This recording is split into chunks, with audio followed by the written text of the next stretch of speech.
ਵਾਹਿਗੁਰੂ ਜੀ ਕਾ ਖਾਲਸਾ ਵਾਹਿਗੁਰੂ ਜੀ ਕੀ ਫਤਿਹ ਅਸਲਾਮ ਵਾਲੇਕਮ ਅਦਾਬਰਜ਼ ਮੈਂ ਹਾਂ ਤੁਹਾਡੀ ਹੋਸਟ ਨੀਲਮ ਕੋਟਪਾ ਟੀਵੀ 84 ਦੇ ਸਾਰੇ ਦਰਸ਼ਕਾਂ ਤੇ ਸਰੋਤਿਆਂ ਦਾ ਹਾਰਦਿਕ ਸਵਾਗਤ ਕਰਦੀ ਹਾਂ ਪ੍ਰੋਗਰਾਮ ਸੱਚੋ ਸੱਚ ਵਿੱਚ ਜਿਹੜੇ ਇਸ ਪ੍ਰੋਗਰਾਮ ਨਾਲ ਦੇਸ਼ਾਂ ਵਿਦੇਸ਼ਾਂ ਤੋਂ ਜੁੜ ਚੁੱਕੇ ਨੇ। ਖਾਲਸਾ ਅਫੇਅਰ ਸੈਂਟਰ ਦੇ ਸੰਚਾਲਕ ਡਾਕਟਰ ਅਮਰਜੀਤ ਸਿੰਘ ਜੀ ਸਟੂਡੀਓ ਵਿੱਚ ਮੇਰੇ ਨਾਲ ਸ਼ਾਮਲ ਨੇ। ਆਓ ਨਾ ਮਿਲ ਕੇ ਅੱਜ ਦੇ ਅਹਿਮ ਇਸ਼ੂਜ਼ ਉੱਪਰ ਗੱਲਬਾਤ ਕਰਦੇ ਹਾਂ। जी डॉक्टर साहब वाहिगुरू जी का खालसा वाहिगुरू जी की फतेह। जी डॉक्टर साहब जी आया नु प्रोग्राम सचो सच विच बहुत शुक्रिया जी। डॉक्टर साहब आज 30 सितंबर 2019 16 असू नानक शाही संमत 551 ਦਾ ਦਿਨ ਹੈ ਤੇ ਡਾਕਟਰ ਸਾਹਿਬ ਪ੍ਰੋਗਰਾਮ ਸ਼ੁਰੂ ਕਰਨ ਤੋਂ ਪਹਿਲਾਂ ਅਸੀਂ ਆਪਣੇ ਦਰਸ਼ਕਾਂ ਤੇ ਸਰੋਤਿਆਂ ਨੂੰ ਹਮੇਸ਼ਾ ਤਰ੍ਹਾਂ ਦੱਸ ਦਈਏ ਵਿਊਅਰਸ ਜੇ ਤੁਸੀਂ ਹੱਕ ਸੱਚ ਇਨਸਾਫ ਤੇ ਪੈਰਾ ਦਿੰਦਾ ਇੱਕੋ ਇੱਕ ਚੈਨਲ ਟੀਵੀ 84 ਨੂੰ ਦੇਖਣਾ ਚਾਹੁੰਦੇ ਹੋ ਤਾਂ ਤੁਸੀਂ ਦੇਖ ਸਕਦੇ ਹੋ ਸਪੈਕਟਰਮ ਕੇਬਲ, ਆਰਸਿਨ ਕੇਬਲ, ਬੈਲਫਾਬ cable in Canada, roku, Jadoo box, ਸ਼ਾਵਾ, ਫੇਸਬੁੱਕ ਟੀਵੀ 84 ਦੀ ਐਪ ਰਾਹੀਂ online streaming and IP box ਤੇ ਤੁਸੀਂ ਟੀਵੀ 84 ਨੂੰ ਦੇਖ ਸਕਦੇ ਹੋ। ਵਿਊਅਰਸ ਜੇ ਤੁਸੀਂ ਟੀਵੀ 84 ਨਾਲ ਜਾਂ ਪ੍ਰੋਗਰਾਮ ਸੱਚੋ ਸੱਚ ਨਾਲ ਫੇਸਬੁੱਕ ਰਾਹੀਂ ਜੁੜੇ ਹੋ ਤਾਂ ਇਸ ਨੂੰ ਵੱਧ ਤੋਂ ਵੱਧ ਲਾਈਕ ਕਰੋ ਤੇ ਸ਼ੇਅਰ ਕਰੋ ਅਤੇ ਨਾਲ ਹੀ YouTube ਤੇ ਸਬਸਕ੍ਰਾਈਬ ਵੀ ਕਰੋ। ਇਹ ਵੀ ਦੱਸ ਦਈਏ ਕਿ ਤੁਸੀਂ ਟੀਵੀ 84 ਦੀ ਐਪ ਨੂੰ ਐਂਡਰੋਇਡ ਐਂਡ ਐਪ ਸਟੋਰ ਤੇ ਡਾਊਨਲੋਡ ਕਰਕੇ ਜੋ ਟੀਵੀ 84 ਦੀ ਲਾਈਵ ਸਟ੍ਰੀਮ ਹੈ ਉਸ ਨੂੰ ਤੁਸੀਂ 24 ਆਵਰਸ ਦੇਖ ਸਕਦੇ ਹੋ। ਵੀਅਰਸ ਹੁਣ ਅਸੀਂ ਆਪਣੇ ਪ੍ਰੋਗਰਾਮ ਦੀ ਸ਼ੁਰੂਆਤ ਕਰਨ ਜਾ ਰਹੇ ਹਾਂ। ਸੋ ਪਹਿਲਾਂ ਅਸੀਂ ਬੜੇ ਹੀ ਦੁਖੀ ਹਿਰਦੇ ਨਾਲ ਭਰੇ ਦਿਲ ਨਾਲ ਇਹ ਖਬਰ ਤੁਹਾਡੇ ਨਾਲ ਸਾਂਝੀ ਕਰਨ ਜਾ ਰਹੇ ਹਾਂ। ਭਾਵੇਂ ਕਿ ਇਹ ਖਬਰ ਸੈਟਰਡੇ ਨੂੰ ਸਾਰਿਆਂ ਨੂੰ ਪਤਾ ਲੱਗ ਚੁੱਕੀ ਸੀ, ਮੈਨੂੰ ਫੇਸਬੁੱਕ ਤੋਂ ਪਤਾ ਚੱਲੀ। ਸੋ ਮੈਂ ਦੇਖ ਕੇ ਔਰ ਸੁਣ ਕੇ ਬੜੀ ਸ਼ੌਕਡ ਹੋਈ ਕਿਉਂਕਿ ਅਸੀਂ ਇਹਨਾਂ ਨੂੰ ਟੀਵੀ 84 ਤੇ ਯੂਨੀਵਰਸਿਟੀ ਤੇ ਜਦੋਂ ਪ੍ਰੋਗਰਾਮ ਹੁੰਦਾ ਹੈ ਸ਼੍ਰੀ ਗੁਰੂ ਗ੍ਰੰਥ ਸਾਹਿਬ ਜੀ ਦਾ ਪ੍ਰਕਾਸ਼ ਦਿਹਾੜਾ ਹੁੰਦਾ ਹੈ ਉੱਥੇ ਸਾਨੂੰ ਮਿਲੇ ਸਨ 2017 ਵਿੱਚ। ਉਹਨਾਂ ਨੇ ਇੰਟਰਵਿਊ ਦਿੱਤਾ ਸੋ ਮੈਨੂੰ ਦੇਖ ਕੇ ਬੜਾ ਹੀ ਦੁੱਖ ਹੋਇਆ। ਸੋ ਅਸੀਂ ਅੱਜ ਉਹਨਾਂ ਨੂੰ ਯਾਦ ਕਰ ਰਹੇ ਹਾਂ ਕਿਉਂਕਿ ਉਹ ਬੜੇ ਹੀ ਬਹਾਦਰ ਸਿੱਖ ਸਨ। ਸੋ ਉਹਨਾਂ ਨੇ ਜਦੋਂ ਟੈਕਸਸ ਵਿੱਚ ਹੜ੍ਹ ਆਏ ਸਨ ਸੋ ਉਹਨਾਂ ਨੇ ਆਪਣੀ ਜਾਨ ਦੀ ਪਰਵਾਹ ਨਾ ਕਰਦਿਆਂ ਉਹਨਾਂ ਨੇ ਜੋ ਪੀੜਤ ਲੋਕ ਸਨ ਉਹਨਾਂ ਦੀ ਹੈਲਪ ਵੀ ਕੀਤੀ। ਜਦੋਂ ਉਹਨਾਂ ਨੇ ਆਪਣੀ ਡਿਊਟੀ ਵੀ ਨਿਭਾਈ ਪੁਲਿਸ ਵਿੱਚ ਸਨ ਸੋ ਉਹ ਡਿਪਟੀ ਸ਼eriff ਸਨ ਟੈਕਸਸ ਹਿਊਸਟਨ ਦੇ ਵਿੱਚ। ਸੋ ਉਹਨਾਂ ਨੇ ਦਸਤਾਰ ਦਾ ਕੇਸ ਵੀ ਲੜਿਆ। ਸੋ ਉਹਨਾਂ ਨੇ ਕਿਹਾ ਕਿ ਮੈਂ ਦਸਤਾਰ ਬੰਨ ਕੇ ਸਜਾ ਕੇ ਹੀ ਮੈਂ ਜੋ ਪੁਲਿਸ ਦੀ ਜਿਹੜੀ ਨੌਕਰੀ ਹੈ ਉਹ ਕਰਾਂਗਾ। ਸੋ ਪਿਛਲੇ ਸੈਟਰਡੇ ਉਹ ਆਪਣੀ ਡਿਊਟੀ ਨਿਭਾਉਂਦੇ ਗੁਰੂ ਸਾਹਿਬ ਦੇ ਚਰਨਾਂ ਵਿੱਚ ਨਿਵਾਜੇ ਹਨ। ਸੋ ਅਸੀਂ ਜੋ ਆਪਣਾ ਜੋ ਸਾਡਾ ਸਾਰਾ ਪ੍ਰੋਗਰਾਮ ਹੈ ਅਸੀਂ ਉਹਨਾਂ ਨੂੰ ਟ੍ਰਿਬਿਊਟ ਭੇਟ ਕਰਦੇ ਹਾਂ, ਸ਼ਰਧਾਂਜਲੀ ਭੇਟ ਕਰਦੇ ਹਾਂ, ਸ਼ਰਧਾ ਦੇ ਫੁੱਲ ਭੇਟ ਕਰਦੇ ਹਾਂ। ਸੋ ਪਿੱਛੇ ਪਰਿਵਾਰ ਨੂੰ ਭਾਣਾ ਬੰਨਣ ਦਾ ਵਾਹਿਗੁਰੂ ਅੱਗੇ ਅਰਦਾਸ ਕਰਦੇ ਹਾਂ ਕਿ ਰੱਬ ਉਹਨਾਂ ਨੂੰ ਭਾਣਾ ਬੰਨਣ ਦਾ ਬਲ ਬਖਸ਼ਣ। ਸੋ ਇਹ ਜੋ ਸੈਗਮੈਂਟ ਜੋ ਐਕਸਕਲੂਸਿਵ ਜੋ ਸੈਗਮੈਂਟ ਹੋਏਗਾ 4th ਸੈਗਮੈਂਟ ਹੋਏਗਾ। ਸੋ ਹੁਣ ਅਸੀਂ ਅੱਜ ਦੇ ਜੋ ਅਹਿਮ ਇਸ਼ੂ ਨੇ ਪਹਿਲਾਂ ਉਹਨਾਂ ਦੀ ਗੱਲ ਕਰਾਂਗੇ। ਸੋ ਅਸੀਂ ਚਾਹਾਂਗੇ ਕਿ ਤੁਸੀਂ ਸਾਡੇ ਨਾਲ ਇਸੇ ਤਰ੍ਹਾਂ ਹੀ ਜੁੜੇ ਰਹਿਣਾ। ਦੇਖਣ ਸੁਣਨ ਲਈ ਤੁਹਾਡਾ ਸਭ ਦਾ ਬਹੁਤ ਬਹੁਤ ਸ਼ੁਕਰੀਆ। ਜੀ ਡਾਕਟਰ ਸਾਹਿਬ ਕੀ ਕਹਿਣਾ ਚਾਹੋਗੇ? ਜੀ ਮੈਂ ਵੀ ਸੰਦੀਪ ਸਿੰਘ ਧਾਲੀਵਾਲ ਜੀ ਜਿਨ੍ਹਾਂ ਨੇ ਔਨਲਾਈਨ ਆਫ ਡਿਊਟੀ ਜਿੱਥੇ ਅਸੀਂ ਹਿਸਟਰੀ ਮੇਕਿੰਗ ਦੀ ਗੱਲ ਕਰਦੇ ਹਾਂ ਉਹ ਪਹਿਲੇ ਸਿੱਖ ਪੁਲਿਸ ਆਫੀਸਰ ਬਣੇ ਜੀ ਔਰ ਉਹਨਾਂ ਨੇ ਸਾਰਜੈਂਟ ਤੋਂ ਜਿਵੇਂ ਇੱਥੇ ਨਾਰਮਲ ਅਹੁਦਾ ਸ਼ੁਰੂ ਹੁੰਦਾ ਹੈ ਡਿਪਟੀ ਸ਼eriff ਤੋਂ ਬਾਅਦ ਦੂਸਰਾ ਅਹੁਦਾ ਹੁੰਦਾ ਹੈ ਔਰ ਲਗਭਗ 10 ਸਾਲ ਦੀ ਉਹਨਾਂ ਦੀ ਨੌਕਰੀ ਔਰ ਦਸਤਾਰ ਸਜਾ ਕੇ ਨੌਕਰੀ ਕਰਨ ਦੇ ਲਈ ਔਰ ਟੈਕਸਸ ਬੜੀ ਕੰਜ਼ਰਵੇਟਿਵ ਸਟੇਟ ਹੈ ਉਹਨਾਂ ਨੂੰ ਲਗਭਗ 10 ਸਾਲ ਉਹਨਾਂ ਨੇ ਇਹ ਲੜਾਈ ਲੜੀ ਤੇ ਫਿਰ ਲਗਭਗ 10 ਸਾਲ ਹੀ ਉਹਨਾਂ ਨੇ ਨੌਕਰੀ ਵੀ ਕੀਤੀ ਔਰ ਉਸੇ ਤਰ੍ਹਾਂ ਜੋ ਇੱਕ ਬਹਾਦਰ ਦਾ ਕਰਮ ਹੁੰਦਾ ਹੈ ਜੀ ਆਨਲਾਈਨ ਆਫ ਡਿਊਟੀ ਜਿਹੜੀ ਹਰ ਸਿੱਖ ਜਿਸ ਵੀ ਫੀਲਡ 'ਚ ਹੈ ਉਹ ਅਖੀਰਲੇ ਸਾਹ ਤੇ ਅਖੀਰਲੀ ਗੋਲੀ ਤੱਕ ਉਸ ਦਾ ਇਹ ਨਿਸ਼ਚਾ ਹੁੰਦਾ ਹੈ ਉਸ ਦੀ ਇਹ ਚਾਹਨਾ ਹੁੰਦੀ ਹੈ ਕਿ ਮੇਰੇ ਪੈਰ ਨਾ ਉਖੜਨ। ਉਹ ਜਿਹੜਾ ਸਾਨੂੰ ਵਿਛੋੜਾ ਦੇ ਗਏ ਨੇ ਔਰ ਅੱਜ ਦਾ ਜਿਹੜਾ ਚੌਥਾ ਸੈਗਮੈਂਟ ਹੈ ਨਗੇਟਸ ਆਫ ਸਪਿਰਿਚੁਅਲ ਵਿਜ਼ਡਮ ਦੇ ਥੱਲੇ ਮੈਂ ਸਮਝਦਾ ਵੀ ਇੱਕ ਰੂਹਾਨੀਅਤ ਗੁਰਬਾਣੀ 'ਚ ਜਾਂ ਜਿਹੜੇ ਹੋਰ ਕਲਾਮ ਨੇ ਹੋਰ ਮਜ਼ਹਬਾਂ ਦੇ ਪੈਗੰਬਰ ਉਹਨਾਂ ਦਾ ਮੈਸੇਜ ਹੈ ਜਿਹੜਾ ਹਰ ਇੱਕ ਦੀ ਸਪਿਰਿਟ ਨਾਲ ਤਾਲੁਕ ਰੱਖਦਾ ਹੈ ਰੂਹ ਨਾਲ ਤਾਲੁਕ ਰੱਖਦਾ ਹੈ। ਪਰ ਅਸਲ 'ਚ ਅਪਲਾਈਡ ਰੂਹਾਨੀਅਤ ਇਹੀ ਹੁੰਦੀ ਹੈ ਕਿ ਰੂਹਾਨੀਅਤ ਦਾ ਮਕਸਦ ਹੀ ਸਾਨੂੰ ਚੰਗੇ ਇਨਸਾਨ ਬਣਾਉਣਾ ਹੁੰਦਾ ਹੈ। ਆਪਣੇ ਫਰਜ਼ ਪ੍ਰਤੀ ਅਸੀਂ ਗਾਫਲ ਨਾ ਹੋਈਏ ਫਰਜ਼ ਨਾਲ ਇਮਾਨਦਾਰ ਹੋਈਏ। ਔਰ ਸੰਦੀਪ ਸਿੰਘ ਧਾਲੀਵਾਲ ਦੇ ਲਈ ਜਿਵੇਂ ਦੁਨੀਆ ਭਰ ਚੋਂ ਇੱਕ ਪਿਆਰ ਦਾ ਉਮਾਹ ਹੈ ਟੈਕਸਸ ਦੇ ਵਿੱਚ ਝੰਡੇ ਨੀਵੇਂ ਕੀਤੇ ਗਏ ਔਰ ਜਿਸ ਥਾਂ ਤੇ ਉਹਨਾਂ ਦਾ ਉਹਨੂੰ ਜਿਹੜਾ ਉਹ ਉਹਨਾਂ ਦਾ ਮਰਡਰ ਹੋਇਆ ਰਾਦਰ ਕਿਉਂਕਿ ਇਹ ਇੱਕ ਕ੍ਰਿਮੀਨਲ ਜਿਹੜਾ ਕਿ ਜਿਹਨੇ ਪੈਰੋਲ ਜੰਪ ਕੀਤੀ ਸੀ ਉਹਨੂੰ ਉਹਨਾਂ ਨੇ ਰੋਕਿਆ ਉਹਨੇ ਜਿਹੜਾ ਉਹ ਜਦੋਂ ਉਸ ਦੀ ਵੇਰਵਾ ਲੈ ਕੇ ਅੱਗੇ ਗਏ ਆਪਣੀ ਗੱਡੀ ਤੱਕ, ਉਹਨੇ ਪਿੱਛੋਂ ਦੀ ਜਿਹਨੂੰ ਅਸੀਂ ਪਿੱਠ ਤੇ ਵਾਰ ਕਰਨਾ ਕਹਿੰਦੇ, ਲੇਕਿਨ ਉਹ ਥਾਂ ਵੀ ਇੱਕ ਪਿਲਗ੍ਰਿਮੇਜ ਬਣ ਗਿਆ। ਔਰ ਕੱਲ ਵੀ ਉੱਥੇ ਹਜ਼ਾਰਾਂ ਦੀ ਗਿਣਤੀ 'ਚ ਲੋਕਲ ਮੇਨ ਸਟ੍ਰੀਮ ਕਮਿਊਨਿਟੀ ਵੀ ਕੈਂਡਲ ਲਾਈਟ ਵਿਜਲਸ, ਔਰ ਦੂਸਰਾ ਚੱਲ ਰਿਹਾ ਹੈ ਉਹਨਾਂ ਦਾ ਸੰਦੀਪ ਸਿੰਘ ਉਹਨਾਂ ਦਾ ਫਿਊਨਰਲ ਜਿਹੜਾ ਪਰਸੋਂ ਬੁੱਧਵਾਰ ਬੜੇ ਵੱਡੇ ਲੈਵਲ ਦੇ ਉੱਤੇ, ਜਿਹਦੇ 'ਚ ਕਿ ਦੁਨੀਆ ਭਰ ਚੋਂ ਸਿੱਖ ਨੁਮਾਇੰਦਿਆਂ ਨੇ ਵੀ ਪਹੁੰਚਣਾ ਹੈ। ਲੇਕਿਨ ਸਟੇਟ ਲੈਵਲ ਦਾ ਫਿਊਨਰਲ ਅਸੀਂ ਇਹ ਸਮਝਦੇ ਹਾਂ ਕਿ ਉਹ ਸਿੱਖੀ ਦਾ ਮਾਣ ਬਣ ਕੇ ਉੱਭਰੇ, ਬਿਲਕੁਲ ਯੰਗਸਟਰਸ ਦੇ ਆਈਕਨ ਬਣ ਕੇ ਉੱਭਰੇ। ਔਰ ਅਸੀਂ ਇਹ ਅੱਜ ਦਾ ਸਾਰਾ ਹੀ ਪ੍ਰੋਗਰਾਮ ਜਿਹੜਾ ਹੈ ਉਹ ਸੰਦੀਪ ਸਿੰਘ ਧਾਲੀਵਾਲ, ਉਸ ਬਹਾਦਰ ਨੌਜਵਾਨ ਜਿਸ ਨੇ ਰਾਹ ਦੱਸਿਆ ਹੈ ਕਿ ਕਿਸੇ ਵੀ ਡਿਫਿਕਲਟ ਸਿਚੁਏਸ਼ਨ 'ਚ ਤੁਸੀਂ ਵਾਪਸ ਆਪਣੀਆਂ ਜੜ੍ਹਾਂ ਵੱਲ, ਸਿੱਖੀ ਵੱਲ ਪਰਤ ਸਕਦੇ ਹੋ। ਉਹਨਾਂ ਨੇ ਵੀ ਆਪਣਾ ਸਫ਼ਰ ਧਾਲੀਵਾਲ ਬੇਟ ਪਿੰਡ ਜ਼ਿਲ੍ਹਾ ਕਪੂਰਥਲਾ ਦਾ, ਜਿੱਥੋਂ ਸਾਡੇ ਭਾਈ ਜੱਸਾ ਸਿੰਘ ਦਾ ਵੀ ਸੰਬੰਧ ਹੈ ਉਸ ਪਿੰਡ ਨਾਲ, ਉਹਨਾਂ ਤੋਂ 3-4 ਘਰ ਛੱਡ ਕੇ ਉਹਨਾਂ ਦਾ ਘਰ ਹੈ, ਉੱਥੋਂ ਸ਼ੁਰੂ ਕੀਤਾ। ਕਿਵੇਂ ਅਮਰੀਕਾ 'ਚ ਆ ਕੇ ਉਹਨਾਂ ਨੇ ਸਟਰਗਲ ਕੀਤੀ। ਔਰ ਮੈਂ ਸਮਝਦਾ ਵੀ ਇਹ ਵੀ ਵੱਡੇ ਭਾਗ ਹੁੰਦੇ ਨੇ ਜਦੋਂ ਕਿਸੇ ਨੂੰ ਇਹ ਈਵਨ ਆਪਣੀ ਮੌਤ ਦੇ ਨਾਲ ਆਪਣੀ ਜਾਨ ਦੇ ਕੇ ਵੀ ਇਹ ਸ਼ਰਫ ਹਾਸਲ ਹੋਏ ਕਿ ਉਹਨਾਂ ਨੇ ਕੌਮ ਦੀ ਕਿੰਨੀ ਵੱਡੀ ਸੇਵਾ ਕੀਤੀ ਹੈ। ਸੋ ਇਹ ਅਸੀਂ ਚੌਥੇ ਸੈਗਮੈਂਟ ਲਈ ਰਿਜ਼ਰਵ ਰੱਖਦੇ ਹਾਂ। ਬਾਕੀ ਗੱਲਬਾਤ ਪਿਛਲਾ ਸਾਰਾ ਹੀ ਹਫਤਾ ਆਲਮੋਸਟ ਨਿਊਯਾਰਕ ਮੈਨਹਟਨ 'ਚ ਇੱਕ ਖੂੰਜੇ 'ਚੋਂ ਦੂਸਰੇ ਖੂੰਜੇ ਤੱਕ ਪਹੁੰਚਣ 'ਚ 3 ਘੰਟੇ ਦਾ ਵਕਤ ਸੀ। ਸੋ ਜ਼ਾਹਰ ਹੈ ਯੂਨਾਈਟਿਡ ਨੇਸ਼ਨ ਜਨਰਲ ਅਸੈਂਬਲੀ ਦਾ ਸੈਸ਼ਨ 193 ਦੇਸ਼ਾਂ ਦੇ ਇਕੱਲੇ ਨੁਮਾਇੰਦੇ ਨਹੀਂ, ਉਹਨਾਂ ਦੇ ਨਾਲ ਉਹਨਾਂ ਦੇ ਦੀ ਫੌਜ ਜਿਹੜੀ ਹੁੰਦੀ ਹੈ ਕੱਲਾ ਜਹਾਜ਼ ਭਰ ਕੇ ਲਿਆਉਂਦਾ, ਨਾਲੇ ਨਿਊਯਾਰਕ ਦੀ ਸੈਰ ਕਰਦੇ ਨੇ, ਮੈਨਹਟਨ ਦੀ ਸ਼ਾਪਿੰਗ ਕਰਦੇ ਨੇ, ਨਾਲੇ ਖਰਚਾ ਸਰਕਾਰੀ। ਸੋ ਉਸ ਸਾਰੇ ਦੇ ਵਿੱਚ ਸਾਡੇ ਲਈ ਇਹ ਇਸ ਵਾਰ ਹੋਰ ਵੀ ਅਹਿਮੀਅਤ ਵਾਲਾ ਸਾਰਾ ਸੈਸ਼ਨ ਸੀ। ਇਹੀ ਕਾਰਨ ਹੈ ਕਿ ਅਸੀਂ ਬਾਕੀ ਸਾਰੇ ਪ੍ਰੋਗਰਾਮ ਤਰਕ ਕਰਕੇ ਜਿਹੜਾ ਹੈ, ਕਿਉਂਕਿ ਕਸ਼ਮੀਰ ਸੈਂਟਰਿਕ ਸੀ, ਅੱਜ ਵੀ ਜਦੋਂ ਅਸੀਂ ਇਹ ਗੱਲਬਾਤ ਕਰ ਰਹੇ ਹਾਂ ਕਸ਼ਮੀਰ ਨੂੰ ਇੱਕ ਕੰਸੈਂਟਰੇਸ਼ਨ ਕੈਂਪ ਬਣਾਏ ਨੂੰ, ਖੁੱਲੀ ਜੇਲ੍ਹ ਬਣਾਏ ਨੂੰ ਅੱਜ 57ਵਾਂ ਦਿਨ ਹੈ। ਔਰ ਜ਼ਾਹਰ ਹੈ ਕਿ ਇਹ ਇਸ ਸਾਰੇ ਪੀਰੀਅਡ 'ਚ ਇਹ ਹੋਪ ਵੀ ਸੀ ਕਿ ਇਸ ਸਾਰੇ 'ਚ ਕੀ ਹੋਏਗਾ, ਕੌਣ ਕੀ ਕਹੇਗਾ, ਔਰ ਅਲਟੀਮੇਟਲੀ UN ਜਨਰਲ ਅਸੈਂਬਲੀ 'ਚੋਂ ਕੋਈ ਕਸ਼ਮੀਰੀਆਂ ਦੀ ਰਾਤ ਦਾ, ਉਹਨਾਂ ਦੇ ਭਵਿੱਖ ਦਾ, ਉਹਨਾਂ ਦੇ ਮੁਸਤਕਬਲ ਦਾ ਕੋਈ ਹੱਲ ਨਿਕਲ ਸਕੇਗਾ ਕਿ ਨਹੀਂ। ਔਰ ਇਸ ਦੇ ਲਈ ਜ਼ਾਹਰ ਹੈ ਕਿ ਜਦੋਂ ਪਾਕਿਸਤਾਨ ਦੇ ਪ੍ਰਾਈਮ ਮਿਨਿਸਟਰ ਇਮਰਾਨ ਖਾਨ ਹੋਰਾਂ ਨੇ ਮੁਜ਼ੱਫਰਾਬਾਦ ਦੇ ਵਿੱਚ ਕਸ਼ਮੀਰ ਡੇ ਦੇ ਮੌਕੇ ਤੇ ਕਿਹਾ ਸੀ ਕਿ ਭਾਈ ਮੈਂ ਤੁਹਾਡਾ ਐਂਬੈਸਡਰ ਬਣ ਕੇ ਚੱਲਿਆ ਔਰ 27 ਤਰੀਕ ਨੂੰ ਤੁਸੀਂ ਦੇਖ ਲੈਣਾ ਕਿ ਮੈਂ ਕੀ ਕਹਿੰਦਾ, ਔਰ ਉਸ ਤੋਂ ਬਾਅਦ ਅਸੀਂ ਦੇਖਾਂਗੇ ਕਿ ਸਾਡਾ ਅੱਗੋਂ ਅਸੀਂ ਕੀ ਕਰਨਾ ਔਰ ਉਸ ਕਿਸ ਰਸਤੇ ਤੇ ਤੁਰਨਾ। ਸੋ ਜ਼ਾਹਰ ਹੈ ਕਿ ਪਾਕਿਸਤਾਨ ਦੇ ਵਿੱਚ ਤਾਂ ਸਾਰਾ 22 ਕਰੋੜ ਆਵਾਮ ਜਿੱਥੇ ਦੇਖ ਰਿਹਾ ਸੀ ਨਿਊਯਾਰਕ ਵੱਲ, ਵੱਡੀ ਗਿਣਤੀ 'ਚ ਮੀਡੀਆ ਵੀ ਉਹਨਾਂ ਦਾ ਜਿਹੜਾ ਹੈ ਉਹ ਪ੍ਰਿੰਟ ਮੀਡੀਆ ਹੋਏ, ਔਰ ਅੱਜ ਕੱਲ੍ਹ ਤਾਂ ਇਲੈਕਟ੍ਰੋਨਿਕ ਮੀਡੀਆ ਦਾ ਜ਼ਿਆਦਾ ਜ਼ੋਰ ਹੈ, ਪ੍ਰਿੰਟ ਤਾਂ ਪਿੱਛੇ ਚਲਾ ਗਿਆ, ਉਹ ਵੀ ਵੱਡੀ ਗਿਣਤੀ ਦੇ ਵਿੱਚ ਇੱਥੇ ਪਹੁੰਚੇ ਹੋਏ ਸੀ। ਔਰ ਜ਼ਾਹਰਾ ਤੌਰ ਤੇ ਮੈਂ ਸਮਝਦਾ ਹਾਂ ਵੀ ਜਿੱਥੇ ਕਸ਼ਮੀਰ ਦੀ ਪੀੜ ਹੈ, ਉਹ ਤਕਲੀਫ ਹੈ ਜਿਹੜੀ ਇਹਨਾਂ ਸਾਰੇ ਸਮੇਂ ਤੋਂ ਮੈਂ ਆਪਣੇ ਆਪ ਤੇ ਵੀ ਝੇਲ ਰਿਹਾ, ਉੱਥੇ ਇਸ ਸਭ ਚੋਂ ਸਾਡੀ TV 84 ਦੀ ਪਛਾਣ ਹੋਰ ਵੀ ਜਿਹੜੀ ਹੈ ਉਹ ਲਿਸ਼ਕਾਂ ਮਾਰ ਕੇ ਨਿਕਲੀ ਹੈ, ਕਿਉਂਕਿ ਅਸੀਂ ਐਕਸਕਲੂਸਿਵਲੀ ਇਹਨਾਂ ਸਾਰੇ 57 ਦਿਨਾਂ ਦੇ ਵਿੱਚ ਇੱਕ ਪ੍ਰੋਗਰਾਮ ਜ਼ਰੂਰ, ਕਈ ਵਾਰ ਤਾਂ ਚਾਰੋਂ ਸੈਗਮੈਂਟ ਵੀ ਰਹੇ ਨੇ, ਕਸ਼ਮੀਰ ਦੀ ਉਸ ਘਾਟੀ ਨੂੰ, ਉਹਨਾਂ ਲੋਕਾਂ ਦੀ ਸਫਰਿੰਗ ਨੂੰ ਕੀਤਾ ਹੈ ਐਟਰੀਬਿਊਟ। ਔਰ ਇਹੀ ਕਾਰਨ ਸੀ ਕਿ ਮੀਡੀਆ ਦੇ ਲਈ ਅਸੀਂ ਜਿਹੜਾ ਉਹ ਉਹਨਾਂ ਦੀ ਭਾਲ ਹੁੰਦੀ ਸੀ ਕਿ ਵੀ ਕਿੱਥੇ ਕਿਵੇਂ ਜਿਹੜਾ ਗੱਲਬਾਤ ਕਰਨਾ ਹੈ।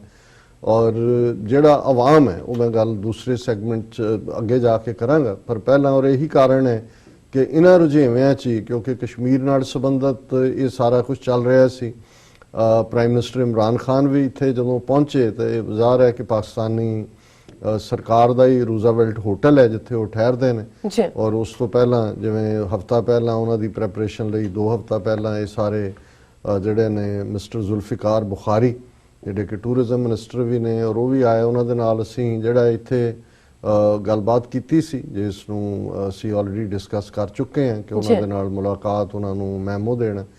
ਔਰ ਫਿਰ ਇਨਾਮੁਲ ਹਕ ਜਿਹੜਾ ਜਿਨ੍ਹਾਂ ਨੂੰ eyes and ears of Imran Khan ਕਿਹਾ ਜਾਂਦਾ, ਉਹ ਲਾਹੌਰ ਤੋਂ ਚੇਚਾ ਆਏ। ਇਹ ਸਾਰੇ ਨਾਲ ਉਹਨਾਂ ਨੇ ਦੇਖਣਾ ਸੀ ਕਿ ਖਾਸ ਤੌਰ ਤੇ ਨਾਲ ਦੀ ਨਾਲ ਕਰਤਾਰਪੁਰ ਕੋਰੀਡੋਰ ਦਾ ਮਾਮਲਾ ਜਿਹੜਾ ਕਿ ਜਦੋਂ ਆਲਰੇਡੀ ਪਾਕਿਸਤਾਨ ਦੀ ਹਕੂਮਤ ਨੇ ਐਲਾਨ ਕੀਤਾ ਹੈ ਕਿ ਉਹ 9 ਨਵੰਬਰ ਨੂੰ ਖੋਲ ਦੇਣਗੇ ਔਰ ਇਸ ਸੰਬੰਧੀ ਬਾਹਰਲੇ ਸਿੱਖਾਂ ਦੀਆਂ ਹੋਰ ਕੀ ਐਸਪੀਰੇਸ਼ਨਸ ਨੇ, ਗੱਲ ਜਿਹੜੀ ਹੈ ਕਿਵੇਂ ਹੋਰ ਇਸ ਦੇ ਵਿੱਚ ਸ਼ਮੂਲੀਅਤ ਬਾਕੀਆਂ ਦੀ ਹੋਏ, ਇਹਨੂੰ ਲੈ ਕੇ ਵੀ ਪਾਕਿਸਤਾਨ ਦੇ ਸਫਾਰਤਕਾਰੀ ਇੱਕ ਆਪਣਾ ਜਿਹੜਾ ਪੂਰਾ ਯਤਨ ਕਰ ਰਹੇ ਨੇ। ਔਰ ਇਸ ਦੇ ਲਈ ਜਿਹੜਾ ਇੱਕ ਮੀਟਿੰਗ ਇਨਾਮੁਲ ਹੱਕ ਹੋਰਾਂ ਦੇ ਸੱਦੇ ਦੇ ਉੱਤੇ ਸਿੱਖ ਡੈਲੀਗੇਸ਼ਨ ਦੇ ਨਾਲ ਜਿਹੜੀ ਹੈ ਥਰਸਡੇ ਵੀਰਵਾਰ, ਕਿਉਂਕਿ ਮੈਂ ਇਸ ਲਈ ਵੀ ਦੱਸਣਾ ਚਾਹੁੰਦਾ ਵੀ ਅਸੀਂ ਜੇ ਥਰਸਡੇ ਫਰਾਈਡੇ ਸੱਚੋ ਸੱਚ ਪ੍ਰੋਗਰਾਮ ਸਿੱਧੇ ਤੌਰ ਤੇ ਨਹੀਂ ਕਰ ਸਕੇ, ਤੁਸੀਂ ਸ਼ਾਮਲ ਨਹੀਂ ਸੀ, ਪਰ ਅਸੀਂ ਆਪਣੇ ਵਿਊਅਰਸ ਨੂੰ ਨਿਰਾਸ਼ ਨਹੀਂ ਕੀਤਾ ਉਹਨਾਂ ਨੂੰ, ਕਿਉਂਕਿ ਕਸ਼ਮੀਰ ਸੈਂਟਰਿਕ ਹੀ ਇਹ ਸਾਰਾ ਪਾਰਟ ਸੀ। ਸੋ ਥਰਸਡੇ ਸਾਡੀ ਦੁਪਹਿਰੇ 12 ਵਜੇ ਦੇ ਕਰੀਬ ਇਨਾਮੁਲ ਹੱਕ ਸਾਹਿਬ ਦੇ ਨਾਲ ਮੁਲਾਕਾਤ ਸੀ ਔਰ ਉਸ ਪ੍ਰੋਗਰਾਮ ਨੂੰ ਰਿਕਾਰਡ ਕਰਕੇ ਉਸੇ ਸ਼ਾਮ ਜਿਹੜਾ ਗੁਫ਼ਤਗੂ ਪ੍ਰੋਗਰਾਮ ਦੇ ਵਿੱਚ ਚਲਾਇਆ ਗਿਆ। ਪਰ ਕਿਉਂਕਿ ਜਿਹੜੇ ਸਾਡੇ ਪ੍ਰੋਗਰਾਮ ਨਾਲ ਜੁੜੇ ਨੇ ਉਹਨਾਂ ਨੇ ਉਹ ਨਹੀਂ ਦੇਖਿਆ, ਮੈਂ ਇਹ ਦੱਸਦੇ ਹਾਂ ਕਿ ਇਹ ਵੀ ਇੱਕ ਹਾਈ ਪ੍ਰੋਫਾਈਲ ਮੀਟਿੰਗ ਸੀ ਜਿਹਨੂੰ ਕਿ ਪਾਕਿਸਤਾਨ ਦੀ ਜਿਹੜਾ ਗੁਰਦੁਆਰਿਆਂ ਦੀ ਸੇਵਾ ਸੰਭਾਲ ਨਾਲ ਜੋੜ ਕੇ ਵੀ, ਬਾਬਾ ਗੁਰੂ ਨਾਨਕ ਯੂਨੀਵਰਸਿਟੀ ਦਾ ਮੁੱਦਾ ਵੀ ਔਰ ਹੋਰ ਮੁੱਦੇ ਦੇ ਉੱਤੇ ਵੀ ਇਨਾਮੁਲ ਹੱਕ ਸਾਹਿਬ ਨਾਲ ਖੁੱਲ੍ਹ ਕੇ ਗੱਲ ਹੋਈ। ਔਰ ਅਮਰੀਕਨ ਸਿੱਖ ਗੁਰਦੁਆਰਾ ਪ੍ਰਬੰਧਕ ਕਮੇਟੀ ਦੇ ਕੋਆਰਡੀਨੇਟਰ ਡਾਕਟਰ ਪ੍ਰਿਤਪਾਲ ਸਿੰਘ ਖਾਸ ਤੌਰ ਤੇ ਇਸ ਮੀਟਿੰਗ ਦੇ ਲਈ ਆਏ। ਡਾਕਟਰ ਇਕਤਦਾਰ ਕਰਾਮਤ ਚੀਮਾ ਇੰਗਲੈਂਡ ਤੋਂ ਆਏ ਹੋਏ ਸਨ ਔਰ ਲੋਕਲ ਸਾਡਾ ਡੈਲੀਗੇਸ਼ਨ ਵੀ, ਜਿਨ੍ਹਾਂ ਦੇ ਵਿੱਚ ਯਾਦਵਿੰਦਰ ਸਿੰਘ, ਭਾਈ ਹਿੰਮਤ ਸਿੰਘ, ਭਾਈ ਕਿਰਪਾਲ ਸਿੰਘ ਬਿਲਿੰਗ ਔਰ ਡਾਕਟਰ ਰਵਿੰਦਰ ਸਿੰਘ, ਇਹ ਸਾਰਿਆਂ ਨੇ ਸ਼ਮੂਲੀਅਤ ਕੀਤੀ। ਮੈਨੂੰ ਵੀ ਮੌਕਾ ਮਿਲਿਆ ਔਰ ਉਹ ਕਿਉਂਕਿ ਫੁੱਲ ਫਲੈਜ ਪ੍ਰੋਗਰਾਮ 30-35 ਮਿੰਟ ਦਾ, ਜਿਹੜੇ ਹੋਰ ਵੇਰਵਾ ਜਾਣਨਾ ਚਾਹਣ ਉਸ ਨੂੰ ਜਾ ਕੇ TV 84 ਦੀ ਫੇਸਬੁੱਕ ਤੇ ਜਾਂ YouTube ਤੇ ਉੱਤੇ ਉਸ ਨੂੰ ਦੇਖ ਸਕਦੇ ਨੇ। ਉਹ ਸ਼ਾਇਦ ਅਪਲੋਡ ਅੱਜ ਹੋਏਗਾ। ਦੂਸਰਾ ਪਾਰਟ ਜ਼ਾਹਰ ਹੈ ਕਿ ਫਿਰ ਥਰਸਡੇ ਦੀ ਸ਼ਾਮ ਕੋਨੀ ਆਈਲੈਂਡ ਦਾ ਇੱਕ ਪਪੂਲਰ ਰਿਜ਼ੋਰਟ ਛਾਬਾ ਰੈਸਟੋਰੈਂਟ ਜਿਹਨੂੰ ਕਹਿੰਦੇ ਨੇ, ਉਹਦੇ 'ਚ ਨਿਊਯਾਰਕ ਦੀ ਪਾਕਿਸਤਾਨ ਪੀਪਲਜ਼ ਪਾਰਟੀ ਵੱਲੋਂ, ਜਿਹਦੇ 'ਚ ਹਾਲਾਂਕਿ ਸ਼ਮੂਲੀਅਤ ਸਾਰਿਆਂ ਦੀ ਸੀ, ਇਸ ਗੱਲ ਨੂੰ ਅਸੀਂ ਯਕੀਨੀ ਬਣਾਇਆ ਸੀ ਕਿਉਂਕਿ ਮੇਰੀ ਇਹ ਕੋਸ਼ਿਸ਼ ਹੁੰਦੀ ਹੈ ਔਰ ਮੈਂ ਇਸ ਗੱਲ ਨੂੰ ਕਹਿੰਦਾ ਵੀ ਹਾਂ ਕਿ ਸਾਡੀ ਲਾਇਲਟੀ ਪਾਕਿਸਤਾਨ ਦੇ ਆਵਾਮ ਦੇ ਨਾਲ, ਪਾਕਿਸਤਾਨੀ ਨੇਸ਼ਨ ਦੇ ਇੰਟਰਸਟ, ਕਿਉਂਕਿ ਅਸੀਂ ਹਮਸਾਏ ਵੀ ਹਾਂ, ਇੱਕ ਹਮਸਫਰ ਵੀ ਹਾਂ, ਸਾਡੀ ਮੰਜ਼ਿਲ ਵੀ ਇੱਕੋ ਹੀ ਹੈ, ਦੁਸ਼ਮਣ ਵੀ ਇੱਕੋ ਹੀ ਹੈ। ਅੰਦਰੂਨੀ ਤੁਹਾਡਾ ਪਾਰਟੀਆਂ ਦਾ ਕੌਣ ਕਿਹਦੀ ਲੱਤ ਖਿੱਚਦਾ, ਕੌਣ ਕਿਹਨੂੰ ਕੀ ਕਹਿੰਦਾ, ਇਹਦੇ ਨਾਲ ਸਾਡਾ ਕੋਈ ਸਰੋਕਾਰ ਨਹੀਂ। ਔਰ ਮੈਂ ਇਸ ਗੱਲ ਨੂੰ ਓਪਨਲੀ ਕਿਹਾ ਹੋਇਆ ਵੀ ਸਾਨੂੰ ਜੋ ਵੀ ਇਨਵਾਈਟ ਕਰੇਗਾ ਕੌਜ਼ ਦੇ ਲਈ, ਔਰ ਉਹਦੇ ਚੋਂ ਕੋਈ ਜਿਹੜਾ ਉਹ ਸੌਦਾ ਵੇਚਣ ਵਾਲੇ ਲੋਕ ਨਾ ਹੋਣ। ਅੱਜ ਕੱਲ੍ਹ ਉਹ ਵੀ ਪਹੁੰਚ ਕਰ ਰਹੇ ਨੇ ਤੇ ਮੈਨੂੰ ਕਈ ਵਾਰੀ ਲੱਗਦਾ ਹੁੰਦਾ ਪੰਜਾਬੀ ਦਾ ਖਾਣ ਕੇ ਪਿੰਡ ਬੱਝਾ ਨਹੀਂ ਤੇ ਉਹ ਚੱਕੇ ਪਹਿਲਾਂ। ਉਹਨਾਂ ਨੂੰ ਲੱਗਦਾ ਕਿ ਭਾਈ ਜਿਹੜੀ ਚੀਜ਼ ਹੁਣ ਵਿਕਦੀ ਆ ਉਹਦਾ ਫਾਇਦਾ ਲੈ ਲਓ, ਪਰ ਅਸੀਂ ਕੋਸ਼ਿਸ਼ ਕਰਦੇ ਹਾਂ, ਅਸੀਂ ਫਿਲਟਰਿੰਗ ਪ੍ਰੋਸੈਸ ਵੀ ਰੱਖੀ ਹੋਈ ਹੈ, ਪਰ ਫਿਰ ਵੀ ਅਸੀਂ ਜਿਹੜਾ ਅੱਖਾਂ ਜਿਹਨੂੰ ਕਹਿੰਦੇ ਨੇ ਆਈਜ਼ ਐਂਡ ਈਅਰਸ ਓਪਨ। ਸੋ ਬੇਸ਼ੱਕ ਇਹ ਮੀਟਿੰਗ ਇੱਕ ਉਸ ਪੋਲੀਟੀਕਲ ਪਾਰਟੀ ਵੱਲੋਂ ਸੀ ਜਿਹੜੇ ਇਮਰਾਨ ਖਾਨ ਦੀ ਪਾਰਟੀ ਦੇ ਵਿਰੋਧ 'ਚ ਨੇ, ਲੇਕਿਨ ਅਸੀਂ ਇਸ ਨੂੰ ਯਕੀਨੀ ਬਣਾਇਆ ਕਿ ਇਹ ਕਸ਼ਮੀਰ ਸੈਂਟਰਿਕ ਹੈ ਔਰ ਇਸ ਦੇ ਵਿੱਚ ਆਜ਼ਾਦ ਕਸ਼ਮੀਰ ਦੇ ਪ੍ਰੈਜ਼ੀਡੈਂਟ ਮਸੂਦ ਖਾਨ ਔਰ ਉਹਨਾਂ ਦੇ leader of the opposition Chaudhary Yasin, ਉਹਨਾਂ ਨੇ ਵੀ ਸ਼ਿਰਕਤ ਕਰਨੀ ਸੀ। ਸੋ ਜ਼ਾਹਰ ਹੈ ਕਿ ਵੀ ਇਹ ਕਸ਼ਮੀਰ ਸੈਂਟਰਿਕ ਹੀ ਸੀ।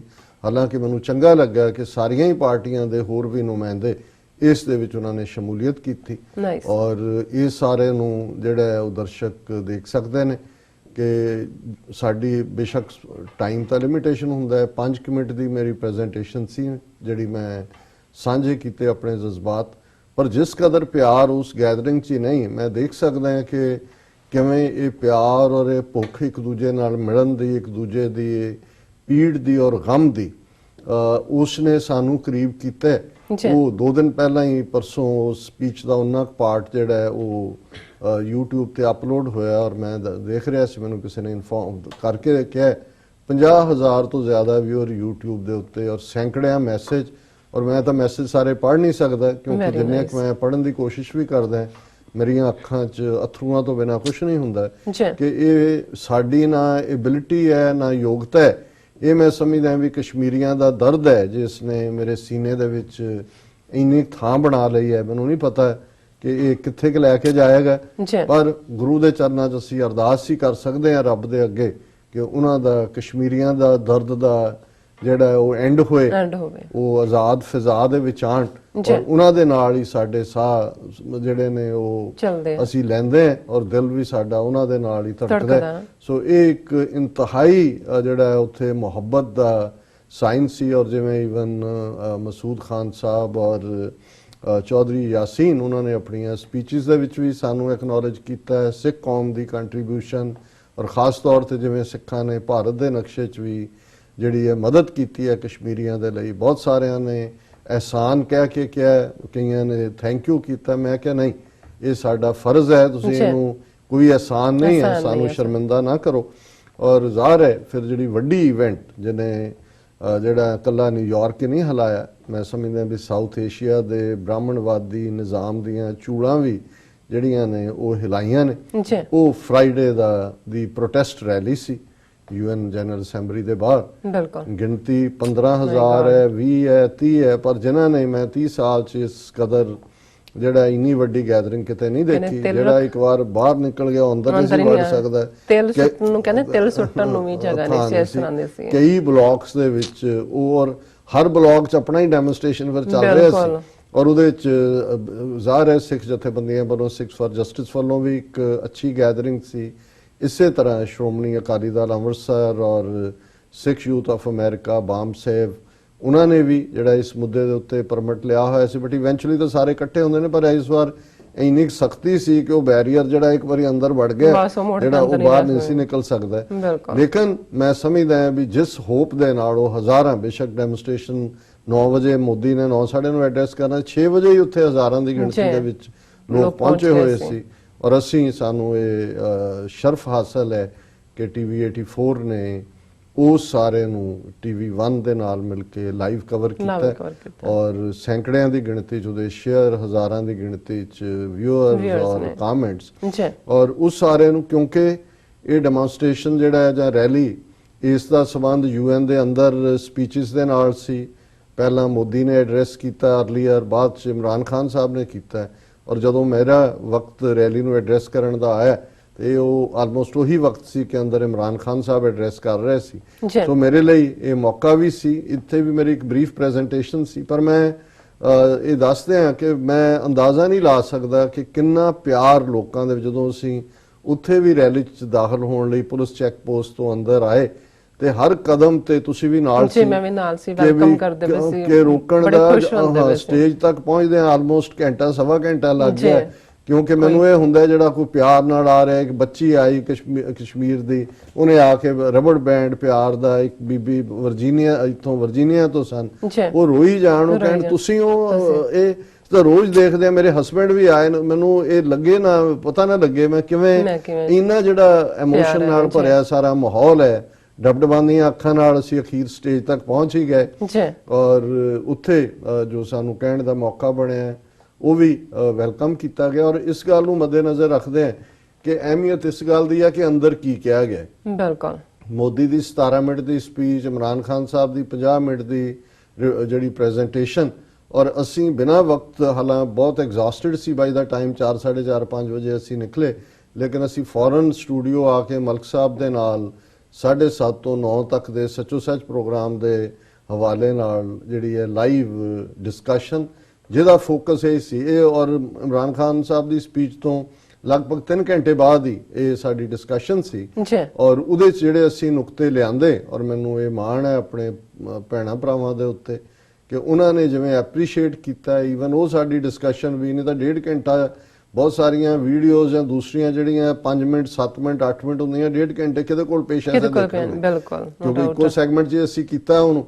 ਲੇਕਿਨ ਉਹਦੇ ਵੀ 30,000 ਤੋਂ ਜ਼ਿਆਦਾ ਜਿਹੜੇ ਕਿ ਉਹਦੇ ਤੇ YouTube ਦੇ ਉੱਤੇ ਔਰ ਸੈਂਕੜਿਆਂ ਕਮੈਂਟ। ਔਰ ਇਹ ਗੱਲ ਹੋਰ ਵੀ ਅਹਿਮੀਅਤ ਵਾਲੀ ਹੈ, ਜਿਵੇਂ ਬਹੁਤ ਸਾਰਿਆਂ ਨੇ ਬਾਅਦ 'ਚ ਕਾਲ ਕਰਕੇ ਵੀ ਕਿਹਾ ਕਿ ਜੀ ਉੱਥੇ ਵੀ ਪਾਕਿਸਤਾਨ 'ਚ ਵੀ ਬਹੁਤਿਆਂ ਨੇ ਤਬਸਰੇ ਕੀਤੇ ਨੇ ਜਾਂ ਉਹਨਾਂ ਦੇ ਟੀਵੀਜ਼ ਤੇ ਹਰ ਇੱਕ ਨੇ ਆਪੋ ਆਪਣਾ ਜ਼ਾਹਰ ਹੈ। ਇਮਰਾਨ ਖਾਨ ਸਾਹਿਬ ਸਟਾਰ ਸਪੀਕਰ ਦੇ ਤੌਰ ਤੇ ਉੱਭਰੇ, ਸਾਰੇ ਇਸਲਾਮਿਕ ਵਰਲਡ ਦੀ ਵੀ ਉਹਨਾਂ ਨੇ ਆਵਾਜ਼, ਉਹਨਾਂ ਦੀ ਸਪੀਚ ਦੇ 4 ਹਿੱਸੇ ਕਲਾਈਮੇਟ ਚੇਂਜ ਦੇ ਉੱਤੇ ਹੈ, ਇਸਲਾਮੋਫੋਬੀਆ ਦੇ ਉੱਤੇ ਹੈ, ਮਨੀ ਲਾਂਡਰਿੰਗ ਦੇ ਉੱਤੇ ਹੈ ਔਰ ਫਾਈਨਲੀ ਕਸ਼ਮੀਰ ਦੇ ਉੱਤੇ।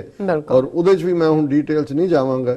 ਔਰ ਉਹਦੇ 'ਚ ਜਿਹੜਾ ਉਸ ਨੂੰ ਵੀ ਅਸੀਂ ਐਨਾਲਾਈਜ਼ ਕੀਤਾ।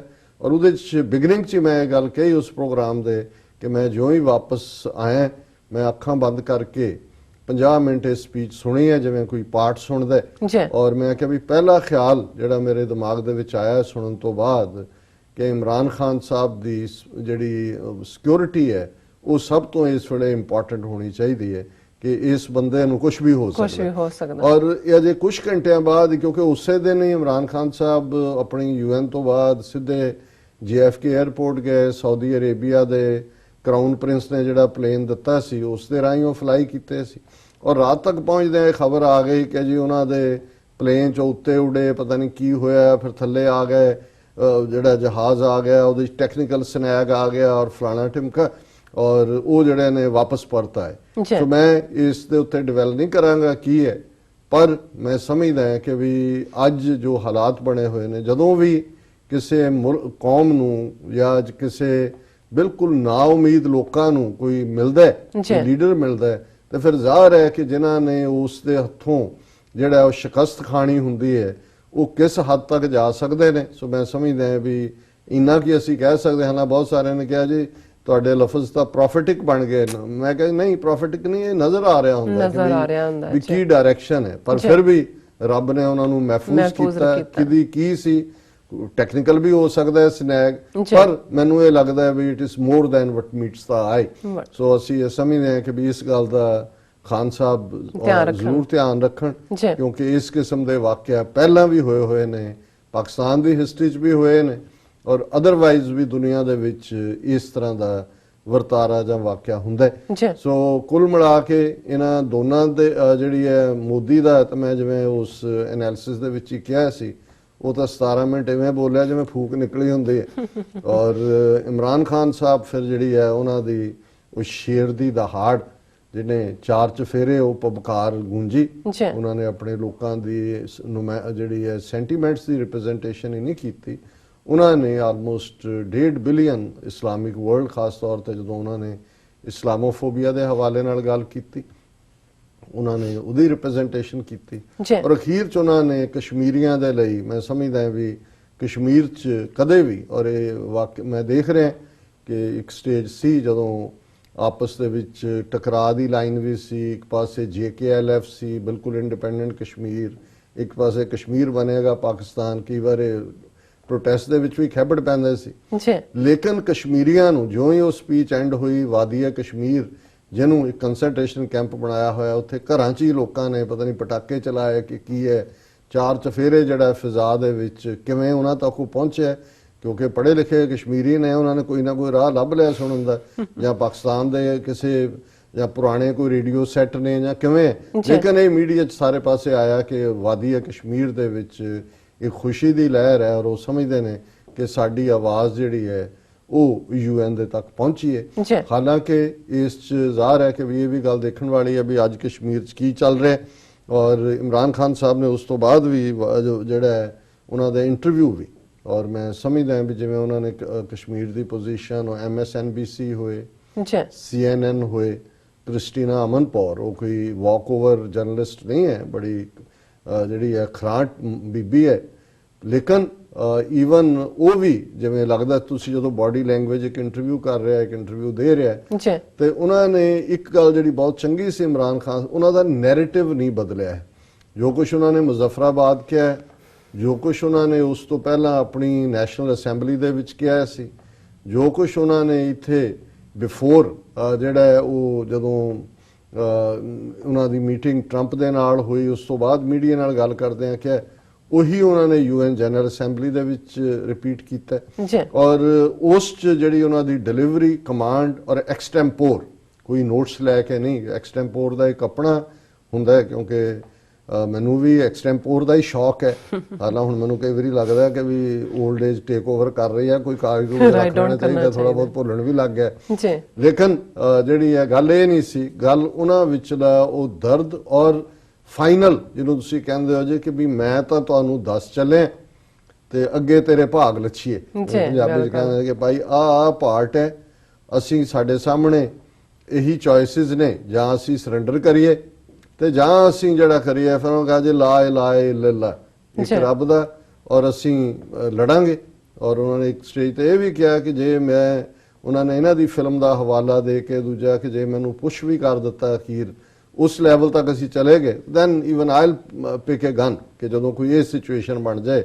ਔਰ ਉਹਨਾਂ ਨੇ ਕਿਹਾ ਵੀ ਅਸੀਂ ਜਿਹੜਾ ਤੁਹਾਨੂੰ ਇਹੀ ਕਹਿਣਾ ਚਾਹੁੰਦੇ ਕਿ ਵੀ ਇਸ ਦਰਦ ਦਾ ਨਿਵਾਰਨ ਕਰੋ ਔਰ ਇਹਦੇ ਚ ਇੰਟਰਵੀਨ ਕਰੋ। ਸੋ ਜ਼ਾਹਰ ਹੈ ਕਿ ਵੀ ਉਹ ਜਿਹੜਾ ਦੂਸਰਾ ਹੈ भाइयों और बहनों, वो कह रहा है दुनिया को हमने बुद्ध दिया, युद्ध नहीं दिया। ਉਹ ਪਹਿਲਾਂ ਤਾਂ ਇੰਨਾ ਕੁ ਆਪਣੇ ਫੈਕਟ ਕਲੀਅਰ ਕਰ ਲਓ, ਬੁੱਧ ਤੁਹਾਡੇ ਕਿਹੜੇ ਹਿੱਸੇ 'ਚ ਜੰਮਿਆ? ਉਹ ਤਾਂ ਕਪਲ ਵਸਤੂ ਨੇਪਾਲ ਦੇ ਵਿੱਚ ਜੰਮਿਆ, ਉਹ ਤਾਂ ਆਰੀਅਨ ਹੈ ਹੀ ਨਹੀਂ ਸੀ, ਉਹ ਤਾਂ ਮੰਗੋਲ ਸੀ, ਮੰਗੋਲ ਰੇਸ ਦਾ। ਉਹਦਾ ਤੁਸੀਂ ਖਾਤਮਾ ਕੀਤਾ ਪੂਰਾ 1000 ਸਾਲ ਦਾ ਬੁੱਧ ਧਰਮ ਦਾ, ਉੱਥੋਂ ਸਫਾਏ ਹਸਤੀ ਤੋਂ ਉਹਨੂੰ ਮਿਟਾਇਆ। ਫਿਰ ਕੱਲਾ ਬੁੱਧਿਜ਼ਮ ਦਾ ਖਾਤਮਾ ਨਹੀਂ ਕੀਤਾ। ਜਦੋਂ 1974 ਚ ਪਹਿਲਾ ਐਟਮ ਧਮਾਕਾ ਪੋਖਰਾਨ ਚ ਕੀਤਾ, ਉਹਦਾ ਕੋਡ ਨੇਮ ਰੱਖਿਆ ਗਿਆ ਸਮਾਈਲਿੰਗ ਬੁੱਧਾ। ਇਹ ਵੀ ਬੁੱਧ ਦੇ ਨਾਲ, ਜਿਹੜਾ ਬੁੱਧ ਅਹਿੰਸਾ ਪਰਮੋ ਧਰਮਾ ਜਿਹੜਾ ਇਹ ਆਪਣਾ ਬਣਾ ਕੇ ਵੇਚਦੇ ਨੇ ਔਰ ਵਾਇਲੈਂਸ ਦੇ ਪਿਓ ਨੇ, ਇਹ ਬੁੱਧ ਦਾ ਸਿਧਾਂਤ ਸੀ। ਲੇਕਿਨ ਐਟਮ ਬੰਬ ਤੁਸੀਂ ਬਣਾਇਆ ਤਾਂ ਉਹਦਾ ਨਾਮ ਤੁਸੀਂ ਸਮਾਈਲਿੰਗ ਬੁੱਧਾ ਰੱਖਦੇ ਹੋ। ਫਿਰ 1998 ਚ ਜਦੋਂ ਇਹਨਾਂ ਨੇ 5 ਧਮਾਕੇ ਕੀਤੇ, ਉਹਦਾ ਕੋਡ ਨੇਮ ਰੱਖਿਆ ਲਾਫਿੰਗ ਬੁੱਧਾ। ਬੁੱਧ ਨੂੰ ਤੇ ਉਹਦੀ ਆਈਡੀਓਲੋਜੀ ਦਾ ਤਾਂ ਤੁਸੀਂ ਬੇੜਾ ਗਰਕ ਕੀਤਾ, ਉਹਦੇ ਫਾਲੋਅਰਸ ਨੂੰ ਮਾਰਿਆ ਤੇ ਝੂਠ ਇੱਥੇ ਬੋਲ ਰਿਹਾ ਕਿ ਜੀ ਹਮਨੇ ਸੰਸਾਰ ਕੋ ਬੁੱਧ ਦਿਏ ਹੈ, ਯੁੱਧ ਨਹੀਂ ਦਿਏ। ਲੇਕਿਨ ਜਿਵੇਂ ਪੰਜਾਬੀ ਚ ਉਹਦੀ ਫੂਕ ਨਿਕਲੀ ਹੋਈ ਸੀ। ਸੋ ਕੁੱਲ ਮਿਲਾ ਕੇ ਇਹ ਜਿਹੜਾ ਸਾਰਾ ਹੀ ਪੀਰੀਅਡ ਸੀ, ਉਸ ਦੇ ਵਿੱਚ ਇੱਕ ਹੋਪ ਅੱਜ ਜਨਰੇਟ ਹੈ। ਔਰ ਜ਼ਾਹਰ ਹੈ ਕਿ ਵੀ ਗੱਲ ਅੱਗੇ ਕਿੱਧਰ ਨੂੰ ਜਾਏਗੀ। ਮੈਂ ਇਸ ਤੋਂ ਪਹਿਲਾਂ ਥੋੜੀ ਜਿਹੀ ਕਸ਼ਮੀਰ ਦੀ ਗੱਲ ਹੋਰ ਕਰਨਾ ਚਾਹੁੰਦਾ ਕਿ ਇਸ UN ਜਨਰਲ ਅਸੈਂਬਲੀ ਜਿਹੜੇ ਇਹ ਠੀਕ ਹੈ ਕਿ ਜਿਹਨੂੰ ਇਹ ਸਾਡੇ ਇਸਲਾਮਿਕ ਵਰਲਡ ਵਾਲੇ ਭਰਾ ਉਮਾ ਕਹਿੰਦੇ ਨੇ 57 ਦੇਸ਼, ਉਹਨਾਂ ਚੋਂ ਜੇ ਕਿਸੇ ਨੇ ਇਹਨਾਂ ਤਿੰਨਾਂ ਚਾਰਾਂ ਦਾ, ਟਰਕੀ ਨੇ ਖੁੱਲ ਕੇ ਬੜੀ ਮਜ਼ਬੂਤੀ ਨਾਲ ਕਸ਼ਮੀਰੀਆਂ ਦੇ ਲਈ ਸਟੈਂਡ ਲਿਆ ਔਰ ਈਵਨ ਉਹਨਾਂ ਨੇ ਕੋਈ ਨੇਵਲ ਜਹਾਜ਼ ਵੀ ਬਣਾਉਣ ਦਾ ਅੱਜ ਹੀ ਖਬਰ ਸੀ ਜਿਹੜਾ ਕਿ ਉਹ ਪਾਕਿਸਤਾਨ ਦੇ ਨਾਲ ਕੋਲੈਬੋਰੇਟ ਕਰ ਰਹੇ ਨੇ। ਔਰ ਇਹ ਵੀ ਅਨਾਉਂਸ ਹੋਇਆ ਕਿ ਵੀ ਮਲੇਸ਼ੀਆ, ਟਰਕੀ ਔਰ ਪਾਕਿਸਤਾਨ ਇੱਕ ਟੀਵੀ ਚੈਨਲ ਇੰਗਲਿਸ਼ ਦਾ ਜਿਹਦੇ 'ਚ ਕਿ ਇਸਲਾਮੋਫੋਬੀਆ ਦੇ, ਇਸਲਾਮ ਕੀ ਹੈ ਟਰੂ ਸੈਂਸ, ਜਿਹਦੀ ਗੱਲ ਕੀਤੀ ਜਾਏਗੀ। ਔਰ ਇਹਦੇ 'ਚ ਟਰਕੀ ਦਾ ਬੜਾ ਮਜ਼ਬੂਤ ਉਹਨਾਂ ਦੇ ਪ੍ਰੈਜ਼ੀਡੈਂਟ ਦਾ ਸਟੈਂਡ ਸੀ। ਫਿਰ ਮਲੇਸ਼ੀਆ, ਹੁਣ ਬੇਸ਼ੱਕ ਮਲੇਸ਼ੀਆ ਹਿੰਦੁਸਤਾਨ ਦਾ ਵੀ ਦੋਸਤ ਹੈ, ਮਹਾਤਰ ਬੜਾ ਸੈਲੀਬ੍ਰਿਟੀ ਹੈ ਬੰਦਾ, ਜਿਹਨੇ ਗੁਰਬਤ ਚੋਂ ਚੁੱਕ ਕੇ ਮਲੇਸ਼ੀਆ ਨੂੰ ਕਿੱਥੇ ਖੜਿਆ, ਫਿਰ ਰਿਟਾਇਰ ਹੋ ਗਿਆ ਸੀ। ਫਿਰ ਜਿਹੜਾ ਸਿਸਟਮ ਆਇਆ ਉਹ ਫਿਰ ਕਰਪਸ਼ਨ ਵੱਲ ਤੁਰ ਪਿਆ, ਉਹ ਫਿਰ ਰਿਟਾਇਰਮੈਂਟ ਚੋਂ ਵਾਪਸ ਆ ਕੇ ਹੁਣ ਬੁੱਢਾ, ਮੇਰੇ ਖਿਆਲ 80 ਕਿ 85 ਕਿ ਜ਼ਿਆਦਾ ਹੈ ਉਹ। ਪਰ ਮਹਾਤਰ ਨੇ ਵੀ ਜਿਹੜਾ ਖੁੱਲ ਕੇ ਜਿਹੜਾ ਉਹ ਕਿਹਾ ਕਿ ਬਈ ਇਹ UN ਰੈਜ਼ੋਲੂਸ਼ਨਸ ਦੇ ਉਸ ਰੋਸ਼ਨੀ ਦੇ ਵਿੱਚ ਗੱਲ ਕਰੋ। ਔਰ ਨੈਕਸਟ ਚਾਈਨਾ ਨੇ ਬੜੀ ਕਲੀਅਰਲੀ ਕਿਹਾ, China raises Kashmir issue at United Nations General Assembly. ਔਰ ਉਹਦੇ 'ਚ ਉਹਨਾਂ ਨੇ ਕਿਹਾ ਦਾ Kashmir issue a dispute left from the past should be peacefully and properly addressed in accordance with UN Charter, Security Council resolutions and bilateral agreement। ਉਹਨਾਂ ਦਾ foreign minister ਆਇਆ ਹੋਇਆ ਸੀ ਮਿਸਟਰ ਵੈਂਗ ਯੀ, ਸੋ ਉਹਦੇ 'ਚ ਵੀ ਉਹਨਾਂ ਨੇ ਸਿਕਿਉਰਿਟੀ ਕਾਉਂਸਲ ਰੈਜ਼ੋਲੂਸ਼ਨ ਔਰ ਜਿਹੜੇ ਐਗਰੀਮੈਂਟ ਨੇ ਉਹਨਾਂ ਦੀ ਰੋਸ਼ਨੀ 'ਚ ਕੀਤਾ। ਸੋ ਇਹ ਪ੍ਰਾਪਤੀ ਸੀ। ਮੈਂ ਸਮਝਦਾ ਵੀ ਜਦੋਂ ਅਸੀਂ ਦੇਖਦੇ ਹਾਂ ਔਰ ਇਸ ਸੈਗਮੈਂਟ 'ਚ ਵੀ ਹੈ ਕਿ ਆਫਟਰਮੈਥ ਕੀ ਹੈ ਜਾਂ ਦੂਜਾ, ਇਹ ਸਿਰਫ ਇਹ ਠੀਕ ਹੈ ਇੰਡੀਅਨਸ ਨੇ ਹਾਈਪ ਕ੍ਰੀਏਟ ਕੀਤੀ ਹੋਈ ਸੀ ਰਾਊਡੀ ਮੋਡੀ ਦੇ ਥੱਲੇ। ਇਹ ਪਹਿਲਾਂ ਉੱਥੇ ਉਹਦੀ ਟਰੰਪ ਦੀ ਬਾਂਹ ਦਿਖਾਤੀ, ਜ਼ੋਰ ਦੀ ਦਬ ਕੇ ਖੜੀ ਕਰਨ ਲੱਗਿਆ, ਉਹ ਥੱਲੇ ਨੂੰ ਕਰੇ, ਉਹਨੂੰ ਉੱਤੇ ਨੂੰ ਕਰੇ, ਔਰ ਉਹਦੇ ਚੋਂ ਨਿਕਲਣਾ ਨਿਕਾਣਾ ਕੀ ਸੀ। ਹੁਣ ਈਵਨ ਇਹਨਾਂ ਦੇ ਆਪਣੇ ਉਹਨਾਂ 'ਚ ਇੱਕ ਭੱਦਰ ਕੁਮਾਰ ਐਕਸ ਐਂਬੈਸਡਰ ਹੈ, ਉਹਨੇ ਵੀ ਐਨਾਲਿਸਿਸ ਕੀਤਾ। ਉਹਨੇ ਕਿਹਾ ਉਹ ਰੌਡੀ ਮੋਡੀ ਕਰ ਰਹੇ ਹੋ, ਲੈ ਕੇ ਕੀ ਆਇਆ ਬੰਦਾ? ਤੁਸੀਂ ਕਹਿੰਦੇ ਸਾਡਾ ਪਹਿਲਵਾਨ ਜਿੱਤ ਗਿਆ, ਸਾਡਾ ਪਹਿਲਵਾਨ ਜਿੱਤ ਗਿਆ, ਜਿੱਤ ਕੇ ਕੀ ਆਇਆ? ਇਹ ਤਾਂ ਦੱਸੋ ਝੋਲੇ 'ਚ ਕੀ ਹੈ? ਵੀ $2.5 billion the investment the memo of understanding sign ਕੀਤਾ, ਨਾ ਬਿਜ਼ਨਸ ਡੀਲ ਹੋਈ।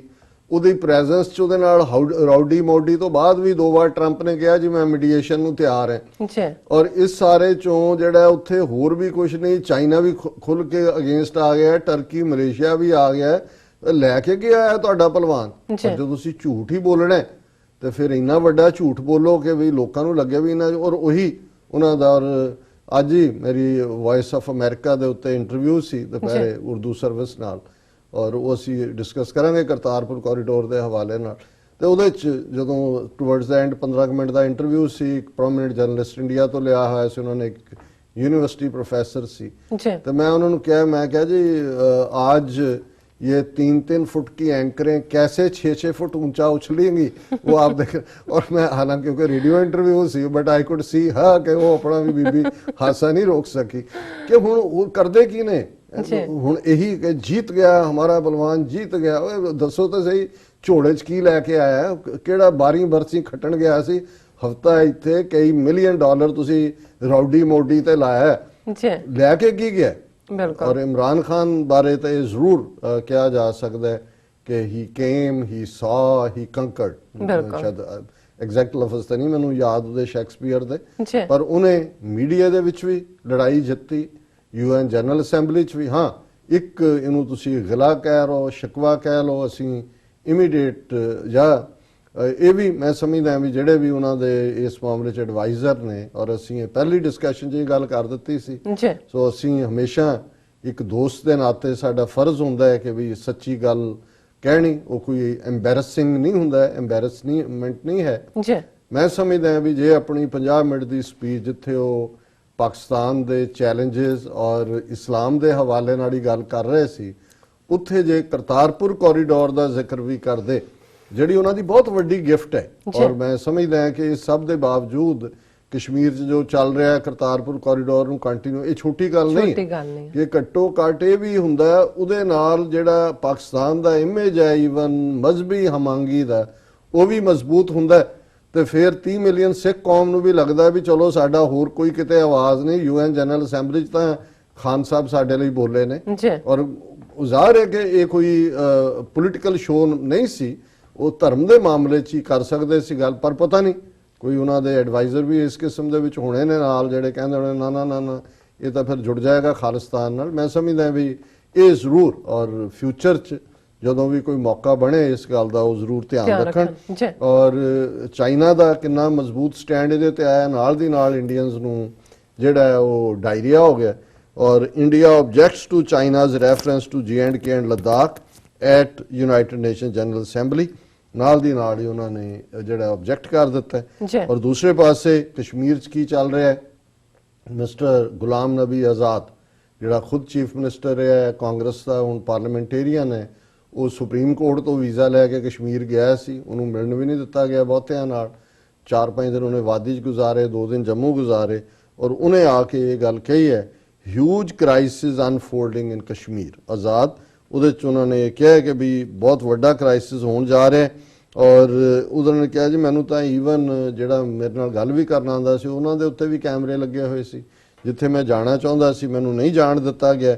ਔਰ ਕਸ਼ਮੀਰ ਕਿਸ ਪਾਸੇ ਵੱਲ ਜਾ ਰਿਹਾ ਹੈ ਔਰ ਇਹ ਜਦੋਂ ਚੁੱਕਿਆ ਜਾਏਗਾ ਉੱਥੋਂ ਕਰਫਿਊ ਜਿਹੜਾ ਉਹਨਾਂ ਨੇ ਅਜੇ ਚੁੱਕਣਾ ਨਹੀਂ ਹੈ ਤੇ ਕੀ ਹੋਏਗਾ। ਇਮਰਾਨ ਖਾਨ ਉਹਨਾਂ ਨੇ ਵਾਰਨ ਕੀਤਾ ਉਹਨਾਂ ਨੇ ਲਫ਼ਜ਼ ਇਹ ਯੂਜ਼ ਕੀਤਾ ਕਿ ਵਾਂਸ ਇਹ ਕਰਫਿਊ ਰੈਸਟ੍ਰਿਕਸ਼ਨਸ ਹਟਦੀਆਂ ਨੇ ਲੋਕ ਬਾਹਰ ਨਿਕਲਣਗੇ ਆਪਣੀ ਰਿਜ਼ੈਂਟਮੈਂਟ ਦੇ ਲਈ ਜੋ ਉਹਨਾਂ ਦੇ ਨਾਲ ਧੱਕਾ ਹੋਇਆ ਔਰ ਫੌਜ ਉੱਥੇ 9 ਲੱਖ ਬਿਠਾਈ ਹੋਈ ਹੈ there will be a blood bath बिल्कुल कि 4 चफेरे फिर खून तो बिना कुछ नहीं होएगा।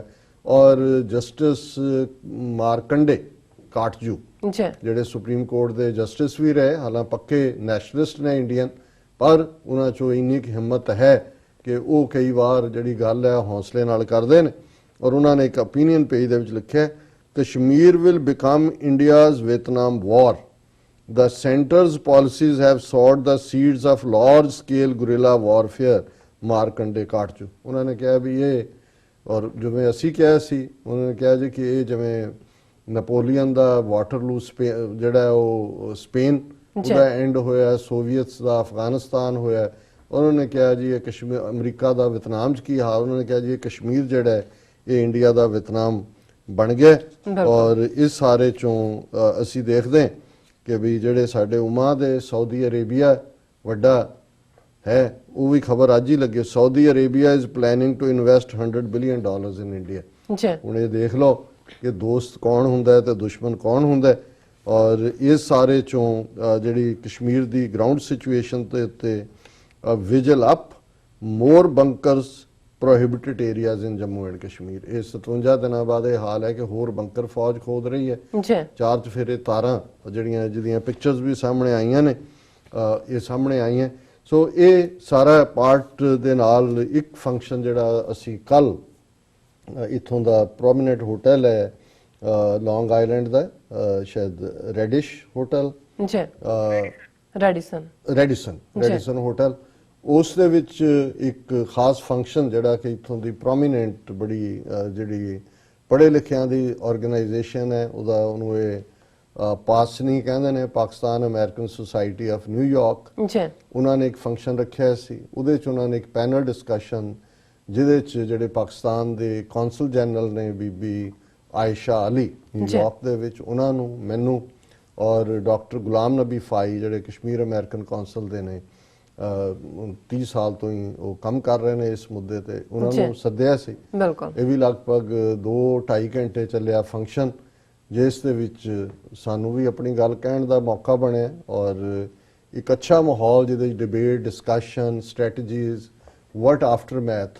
ਤੇ ਮੈਂ ਉਸ ਦੇ ਵਿੱਚ ਐਡਰੈਸ ਕਰਦਿਆਂ ਇਹੀ ਕਿਹਾ ਸੀ ਕਿ ਵੀ ਇਹ ਉਸ ਚਾਣਕਿਆ ਦੇ ਚੇਲੇ ਨੇ ਜਿਹੜਾ ਚਾਣਕਿਆ ਜਦੋਂ ਤਕਸ਼ਲਾ 'ਚ ਪੜ੍ਹਾਉਂਦਾ ਸੀ, ਸਟੂਡੈਂਟਸ ਨਾਲ ਜਾ ਰਿਹਾ, ਉਹਦੀ ਧੋਤੀ ਇੱਕ ਖੂੰਗੇ ਦੇ ਵਿੱਚ ਫਸੀ ਔਰ ਡਿੱਗਿਆ ਮੂੰਹ ਪਰਨੇ, ਔਰ ਜਿਹੜੇ ਸਟੂਡੈਂਟ ਸੀ ਉਹ ਦਵਾ ਦਵ ਕੋਈ ਲਿਆਇਆ ਉਹਨੂੰ ਕੱਟਣ ਦੇ ਲਈ, ਉਹਨੇ ਕਿਹਾ ਨਾ ਨਾ ਨਾ ਨਾ ਇਹਨੂੰ ਪਾਣੀ ਪਾਓ, ਪਾਣੀ ਪਾਓ, ਜੋ ਰੋਜ਼ ਪਾਣੀ ਪਾਇਆ। ਕਹਿਣ ਦੇਖੋ ਸਾਡੇ ਆਚਾਰੀਆ ਜੀ ਕਿੰਨੇ ਜਿਹੜੇ ਨੇ ਉਹ ਦਇਆ ਦਿਲ ਨੇ, ਦਰਿਆ ਦਿਲ ਨੇ, ਕੋਈ ਉਹ ਜਿਸ ਖੂੰਗੇ ਨੇ ਉਹਨਾਂ ਨੂੰ ਮੂੰਹ ਪਰਨੇ ਸੁੱਟਿਆ, ਨੱਕ ਮੂੰਹ ਤੋੜਿਆ ਉਹਨਾਂ ਦਾ, ਉਹਨੂੰ ਵੀ ਪਾਣੀ ਜਦੋਂ ਐਨ 10-12 ਦਿਨ ਪਵਾ ਲਿਆ, ਉਹਨਾਂ ਨੇ ਕਿਹਾ ਜੀ ਹੁਣ ਇਹਦੀ ਜੜ ਕੱਢ ਦਿਓ। ਉਹਨਾਂ ਨੇ ਕਿਹਾ ਜੀ ਆਹ ਦੇਖੋ, ਜਦੋਂ ਵੀ ਤੁਸੀਂ ਕਿਸੇ ਨੂੰ ਮਾਰਨਾ ਉਹਨੂੰ ਫਿਰ ਕੱਚਾ ਨਾ ਛੱਡੋ, ਉਹਦੀ ਜੜ ਕੱਢ ਕੇ ਛੱਡੋ। ਸੋ ਮੈਂ ਕਿਹਾ ਜੀ ਇਹ ਉਹ ਚਾਣਕਿਆ ਦੇ ਨੇ ਪੁੱਤਰ ਪੁੱਤਰੀਆਂ ਜਿਨੇ ਇਹ ਦਿੱਤਾ ਹੈ, ਔਰ ਜਿਸ ਦਿੱਲੀ 'ਚ ਅੱਜ ਜਿਹਨਾਂ ਦਾ ਡਿਪਲੋਮੈਟਿਕ ਐਨਕਲੇਵ ਹੈ, ਉਸ ਇਲਾਕੇ ਦਾ ਨਾਂ ਵੀ ਚਾਣਕਿਆਪੁਰੀ ਹੈ, ਔਰ ਕੌਟਲਿਆ ਔਰ ਵਿਸ਼ਨੂੰ ਗੁਪਤਾ ਇਹ ਵੀ ਉਹਦੇ ਨਾਂ ਸੀ ਚਾਣਕਿਆ ਦੇ।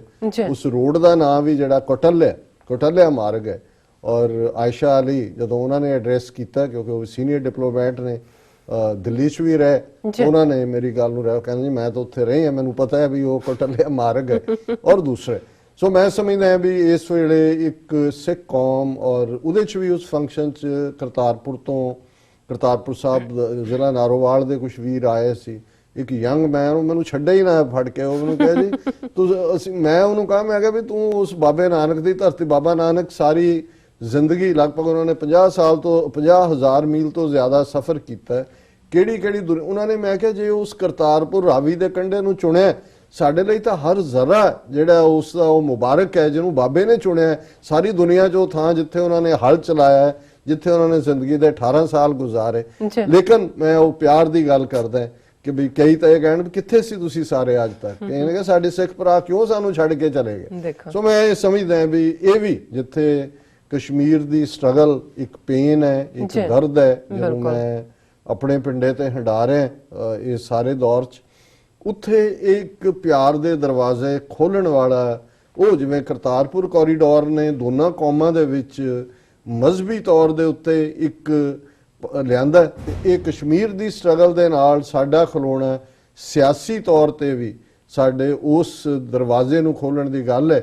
ਔਰ ਜਿਵੇਂ ਮੈਂ ਜਦੋਂ ਆਜ਼ਾਦ ਕਸ਼ਮੀਰ ਦੇ ਪ੍ਰੈਜ਼ੀਡੈਂਟ ਉਹਨਾਂ ਦੀ ਮੌਜੂਦਗੀ 'ਚ ਮੈਂ ਕਿਹਾ ਸੀ ਕਿ ਜਿਉਂ ਹੀ ਅਸੀਂ ਅੱਖਾਂ ਬੰਦ ਕਰਦੇ ਹਾਂ, ਸਾਡੇ ਜ਼ਿਹਨ 'ਚ ਕਸ਼ਮੀਰ ਵਾਦੀ, ਚਿਨਾਰਾਂ ਦੇ ਰੁੱਖ, ਖੂਬਸੂਰਤ ਆਬਸ਼ਾਰ, ਖੂਬਸੂਰਤ ਲੇਕ, ਖੂਬਸੂਰਤ ਝਰਨੇ ਔਰ ਸੂਰਤ ਔਰ ਸੀਰਤ ਦੇ ਬਾਦਸ਼ਾਹ ਕਸ਼ਮੀਰੀ ਲੋਕ, ਵੇਖਣ ਨੂੰ ਵੀ ਜਿਹੜੀ ਖੂਬਸੂਰਤੀ ਹੈ ਕਸ਼ਮੀਰ ਦੀ, ਔਰ ਸੀਰਤ, ਅਕਲ, ਜ਼ਹੀਨ ਅਕਲ ਦੇ ਬਰੀਕ, ਉਹ ਸਾਰੇ ਦੇ। ਔਰ ਅੱਜ ਉਹ ਇੱਕ ਕਨਸੈਂਟਰੇਸ਼ਨ ਕੈਂਪ ਬਣਿਆ ਕਸ਼ਮੀਰ, ਜਿਹਨੂੰ ਰੱਬ ਨੇ ਜੰਨਤ ਬਣਾਇਆ। ਇਹ ਜਿਹੜੀ ਕੁਦਰਤ ਜਿਹੜੀ ਹੈ, ਪਹਾੜ ਔਰ ਪਾਣੀ ਔਰ ਇਹ ਖੂਬਸੂਰਤੀ, ਜਿਹਨੂੰ ਇਹ ਨਰਕ ਬਣਾ ਰਹੇ ਨੇ ਔਰ ਕਹਿ ਰਹੇ ਨੇ ਜੀ ਅਸੀਂ ਕਸ਼ਮੀਰ ਦੀ ਡਿਵੈਲਪਮੈਂਟ ਇਸ ਲੈਵਲ ਤੇ ਅਸੀਂ ਕਸ਼ਮੀਰ ਨੂੰ ਜੰਨਤ ਬਣਾ ਦੇਵਾਂਗੇ, ਔਰ ਇਹ ਮੁੱਢਲੇ ਹੱਕਾਂ ਨੂੰ ਵੀ ਖੋਣ ਵਾਲੇ। ਸੋ ਸਾਡੀ ਦੁਆ ਹੈ ਆਪਣੇ ਕਸ਼ਮੀਰੀ ਭਰਾਵਾਂ ਭੈਣਾਂ ਲਈ। ਔਰ ਮੈਂ ਜਿਹੜੀ ਗੱਲ ਸਾਰੀ ਜਿਹੜੀਆਂ 4 ਗੈਦਰਿੰਗਸ ਦਾ ਮੈਂ ਜ਼ਿਕਰ ਕੀਤਾ, ਉਹਦੇ 'ਚ ਕਿਹਾ ਕਿ ਵੀ ਇਹ ਨਾ ਹੋਏ ਕਿ ਇਹ ਲੱਗੇ ਕਿ ਜੀ 27 ਦੀ ਅਸੀਂ ਇੱਕ ਹਾਈਪ ਤੋਂ ਬਾਅਦ ਘਰੋਂ ਘਰੀ ਬਹਿ ਗਏ, ਅਜੇ ਗੱਲ ਸ਼ੁਰੂ ਹੋਈ ਹੈ। ਇਹ ਪ੍ਰੈਸ਼ਰ ਤੇ ਡਿਪੈਂਡ ਕਰੇਗਾ, ਜੇ ਬਾਹਰਲਾ ਪ੍ਰੈਸ਼ਰ ਰਿਹਾ ਇਸੇ ਅੰਦਾਜ਼ ਦੇ ਵਿੱਚ ਤੇ ਫਿਰ ਕੋਈ ਦੁਨੀਆ ਦੀ ਤਾਕਤ ਕਸ਼ਮੀਰੀਆਂ ਨੂੰ ਗੁਲਾਮ ਨਹੀਂ ਰੱਖ ਸਕੇਗੀ। ਕਿਉਂਕਿ ਅਸੀਂ ਜੇ ਬਹੁਤ ਸਾਰੀਆਂ ਹੋਪਸ ਉਹਨਾਂ ਤੇ ਹੀ ਰੱਖ ਕੇ ਕਿ ਜੀ ਉਹ ਜਦੋਂ ਨਿਕਲਣਗੇ ਉਹ ਪਤਾ ਨਹੀਂ ਕੀ ਹਾਲਾਤ ਬਣਾ ਦੇਣਗੇ ਉਹਨਾਂ ਦੇ। ਸੋ ਸਾਨੂੰ ਆਪਣੀ ਆਵਾਜ਼ ਬੁਲੰਦ ਕਰਦੇ ਰਹਿਣਾ ਚਾਹੀਦਾ ਹੈ। ਸੋ ਅਸੀਂ ਉਹਨਾਂ ਸਾਰੇ ਪਿਆਰਿਆਂ ਦਾ ਜਿਹੜੇ ਕੋਈ ਸ਼ਿਕਾਗੋ ਤੋਂ, ਕੋਈ ਪੈਨਸਿਲਵੇਨੀਆ ਤੋਂ, ਕੋਈ ਵਰਜੀਨੀਆ ਤੋਂ, ਜਿਨ੍ਹਾਂ ਨੇ ਕੱਲੇ ਨਹੀਂ, ਹਿਊਸਟਨ ਤੋਂ, ਪਤਾ ਨਹੀਂ ਮੇਰੇ ਕੋਲ ਤਾਂ ਇੰਨੇ ਕੁਝ ਜਿਹੜੇ ਪੜ੍ਹੇ ਲਿਖਿਆਂ ਦੇ ਤਾਂ ਕਾਰਡ ਹੁੰਦੇ ਨੇ ਜਿਹੜੇ ਆਮ ਨੇ, ਕਿੰਨਿਆਂ ਨੇ ਆ ਕੇ ਟੀਵੀ 84 ਦੇ ਲਈ ਪਿਆਰ ਦਿਖਾਇਆ। ਮੈਂ ਤਾਂ ਇਹੀ ਕਹਿ ਸਕਦਾ ਕਿ ਰੱਬ ਤੁਹਾਨੂੰ ਚੜ੍ਹਦੀ ਕਲਾ ਦੇ ਔਰ ਇਹ ਜਿਹੜਾ ਇਹ ਮੁਹੱਬਤ ਦੀ ਸਾਂਝ ਇਹਨਾਂ ਸਾਡੇ ਆਪਸ ਦੇ ਵਿੱਚ ਬਣੀ ਹੈ ਦੋ ਕੌਮਾਂ ਦੇ ਵਿੱਚ ਵੀ, ਇਸ ਨੂੰ ਰੱਬ ਸਦਾ ਸਲਾਮਤ ਰੱਖੇ। ਜੀ ਡਾਕਟਰ ਸਾਹਿਬ ਬਿਲਕੁਲ। ਸੋ ਅਸੀਂ ਤੁਹਾਡਾ ਬਹੁਤ ਬਹੁਤ ਸ਼ੁਕਰੀਆ ਅਦਾ ਕਰਦੇ ਹਾਂ ਕਿ ਤੁਸੀਂ ਇਹ ਸਭ ਜਾਣਕਾਰੀ ਸਾਡੇ ਦਰਸ਼ਕਾਂ ਨਾਲ ਸਾਂਝੀ ਕੀਤੀ ਹੈ। ਇੱਥੇ ਲੈਣੇ ਆ ਬ੍ਰੇਕ ਤੋਂ ਪਹਿਲਾਂ ਅਸੀਂ ਆਪਣੇ ਦਰਸ਼ਕਾਂ ਤੇ ਸਰੋਤਿਆਂ ਨੂੰ ਅਪੀਲ ਤੇ ਬੇਨਤੀ ਕਰਦੇ ਹਾਂ ਵਿਊਅਰਸ, ਜਿਸ ਤਰ੍ਹਾਂ ਕਿ ਤੁਸੀਂ ਜਾਣਦੇ ਹੋ ਕਿ ਟੀਵੀ 84 ਇੱਕ ਪੰਥਕ ਚੈਨਲ ਹੈ। ਟੀਵੀ 84 ਸਿੱਖਾਂ, ਕਸ਼ਮੀਰੀਆਂ ਤੇ ਭਾਰਤੀਆਂ ਨੌਰਥ ਸਟੇਟਾਂ ਦੇ ਲੋਕਾਂ ਦੇ ਸਵੈ ਨਿਰਣੇ ਦੇ ਹੱਕਾਂ ਦਾ ਹਾਮੀ ਹੈ। ਅਸੀਂ ਚਾਹਾਂਗੇ ਕਿ ਤੁਸੀਂ ਟੀਵੀ 84 ਦੀ ਚੜ੍ਹਦੀ ਕਲਾ ਲਈ ਵੱਧ ਤੋਂ ਵੱਧ ਡੋਨੇਟ ਕਰੋ। ਡੋਨੇਟ ਕਰਨ ਲਈ ਸਾਡੀ ਵੈਬਸਾਈਟ tv84.tv ਤੇ ਜਾ ਕੇ ਪੇਪਲ ਦੀ ਵਰਤੋਂ ਕਰਕੇ ਵਨ ਟਾਈਮ ਡੋਨੇਟ ਕਰ ਸਕਦੇ ਹੋ, ਮੰਥਲੀ ਡੋਨੇਟ ਵੀ ਕਰ ਸਕਦੇ ਹੋ। ਤੁਸੀਂ ਟੀਵੀ 84 ਦੇ ਨਾਮ ਤੇ ਚੈੱਕ ਬਣਾ ਕੇ ਸਾਨੂੰ ਮੇਲ ਵੀ ਕਰ ਸਕਦੇ ਹੋ। ਸਾਡੇ ਇਸ ਪਤੇ ਤੇ 36-01 37th ਐਵਨਿਊ, ਲੌਂਗ ਆਈਲੈਂਡ ਸਿਟੀ, ਨਿਊਯਾਰਕ 11101 USA, ਜਾਂ ਫਿਰ ਤੁਸੀਂ ਸਾਨੂੰ ਫੋਨ ਰਾਹੀਂ ਵੀ ਸੰਪਰਕ ਕਰ ਸਕਦੇ ਹੋ ਸਾਡੇ ਫੋਨ ਨੰਬਰ ਤੇ 5164060694। Thank you so much viewers. ਵਿਚਾਰਾਂ ਦਾ ਸਿਲਸਿਲਾ ਇਸ ਤਰ੍ਹਾਂ ਹੀ ਚੱਲਦਾ ਰਹੇਗਾ। ਮਿਲਦੇ ਹਾਂ ਛੋਟੇ ਜਿਹੇ ਬ੍ਰੇਕ ਤੋਂ ਬਾਅਦ।